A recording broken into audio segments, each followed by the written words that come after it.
Dragon bank एक बड़ी और मशहूर कंपनी थी जहां नौकरी हजारों का सपना थी। एडम उन्हीं में से एक था। आज ड्रैगन बैंक की भर्ती का दिन था और एडम यह मौका किसी भी कीमत पर नहीं छोड़ना चाहता था। इस बार इंटरव्यू बहुत मुश्किल था। लगभग 5,000 उम्मीदवारों में से केवल 80 चुने जाने थे। सबसे मुश्किल बात यह थी कि इंटरव्यू खुद बैंक की प्रेसिडेंट सोफिया ले रही थी। एडम की बारी आने पर वह इतना घबराया कि शुरुआत में ही गलतियां कर अंक गंवा बैठा। उसने खुद को कंप्यूटर जीनियस बताया और किसी भी सिस्टम को हैक करने का दावा किया, पर सोफिया प्रभावित नहीं हुई। नतीजतन एडम बाहर हो गया। अगला इंटरव्यू लियाम का था। लियाम बहुत बातूनी और मजाकिया था। बाकी सब उसकी बातों पर हंस रहे थे, पर सोफिया को उसकी बातें जरा भी पसंद नहीं आई। उसे लगा कि लियाम बहुत ज्यादा बोलता है और कंपनी के लिए सही नहीं है, इसलिए उसे भी मना कर दिया गया। निकलते समय एडम और लियाम की अचानक मुलाकात हुई और तब उन्हें पता चला कि वे पुराने स्कूल के दोस्त थे। एडम हमेशा शर्मिला था और स्कूल में धमकियों का शिकार होता था। एक दिन लियाम ने उसे बचाने एक गुंडे से लड़ाई की। तभी एक ट्रक गुजरा और लड़ाई सीसीटीवी में रिकॉर्ड हो गई।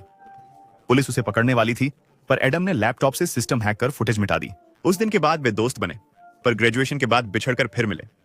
दोनों ड्रैगन बैंक से रिजेक्ट हुए थे। लियाम ने कहा, अपनी कंपनी क्यों ना शुरू करें। एडम तुरंत मान गया। निवेशकों से पैसे जुटाने की कोशिश की, पर ठोस आइडिया ना होने से सबने मना कर दिया। तभी लियाम को एक आइडिया आया। वो एडम को बिलियर्ड्स खेलती सोफिया के पास ले गया। लियाम ने कहा, अगर मैं आंखें बंद कर एक शॉट में सारी गेंदें पॉट कर दूं तो क्या आप हमें पैसे देंगी। सोफिया हंसी और चुनौती स्वीकार की। टेबल पर 5 गेंदें बची थीं। लियाम ने टाई उतारी, आंखें बांधी और शॉट लगाया। एक एक कर सारी गेंदें पॉट हो गईं और 9 नंबर की आखिरी गेंद भी गिर गई। सोफिया ने 100 मिलियन येन का सूटकेस मंगवा कर कहा, मैं पैसे दूंगी पर कंपनी का विकेट फोन % पेरा होगा। इसका मतलब था कि एडम और लियाम उसके नौकर बन जाएंगे। उन्होंने सौदा ठुकरा दिया और चले गए।